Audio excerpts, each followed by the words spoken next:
សួរពុកម៉ែបងប្អូនថ្ងៃនេះខ្ញុំនឹងនាំអ្នកទាំងអស់គ្នាមកទស្សនាប្រាសាទបាយ័នយ៉ាងណាក៏ដោយសូមទស្សនាវីដេអូនេះឲ្យចប់យើងនឹងសិក្សាទាំងអស់គ្នា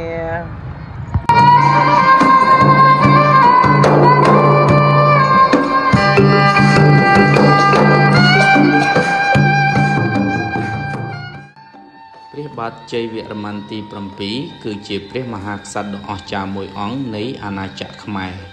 ព្រះអង្គបានដឹកនាំប្រទេសនៅចុងសតវត្សទី12រហូតដល់ពាក់កណ្ដាលសតវត្សទី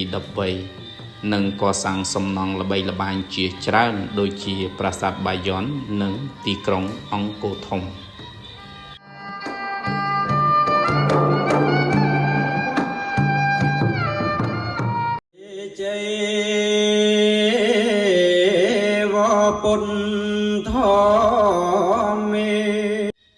ព្រះអង្គត្រូវបានគេជឿថាទ្រង់ជាព្រះពុទ្ធសាសនិកមហាយានដ៏សំខាន់ព្រះអង្គគោរពព្រះពុទ្ធនិងបានកសាងប្រាសាទជាច្រើនដើម្បីឧទ្ទិសដល់ព្រះពុទ្ធសាសនា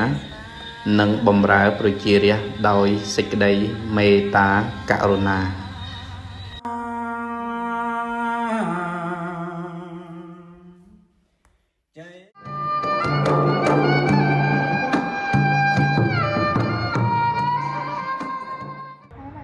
យ៉ាងណាក៏ដោយយើងនឹងនិយាយពីប្រវត្តិសាស្ត្រដែលបានកើតឡើង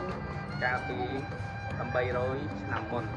ការនិយាយពីប្រវត្តិសាស្ត្រមិនមែនបានន័យថាយើងគឹះប្រកែករឿងទាំងអស់នោះដើម្បីឲ្យមានការស្អប់ខ្ពើមនិងសងសឹកទេក៏ប៉ុន្តែការសិក្សាអំពីប្រវត្តិសាស្ត្រដើម្បីឲ្យយើងដឹងថារឿងនោះវាត្រូវបានកើតឡើងដូចទៅហើយយើងជាមនុស្សជំនាន់ក្រោយ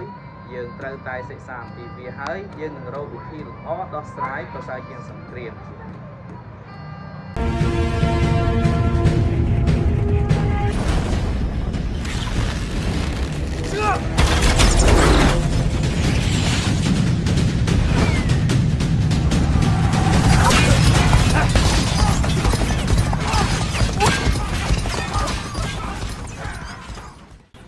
ះបាទជ័យវរ្ម័នទី7បានដឹកនាំកងទ័ពខ្មែរប្រយុទ្ធប្រឆាំងនឹងកងទ័ពចាមដែលបានលុកលុយក្រុងអង្គរបន្ទាប់ពីការប្រយុទ្ធយ៉ាងស្វិតសាញព្រះអង្គបានបណ្ដេញកងទ័ពចាមចេញពីទីក្រុងអង្គរនិងស្ដារអំណាចនគរខ្មែរឡើងវិញជ័យជំនះនេះបានក្លាយជាព្រឹត្តិការណ៍ដ៏សំខាន់មួយក្នុងប្រវត្តិសាស្ត្ររបស់ជនជាតិខ្មែរ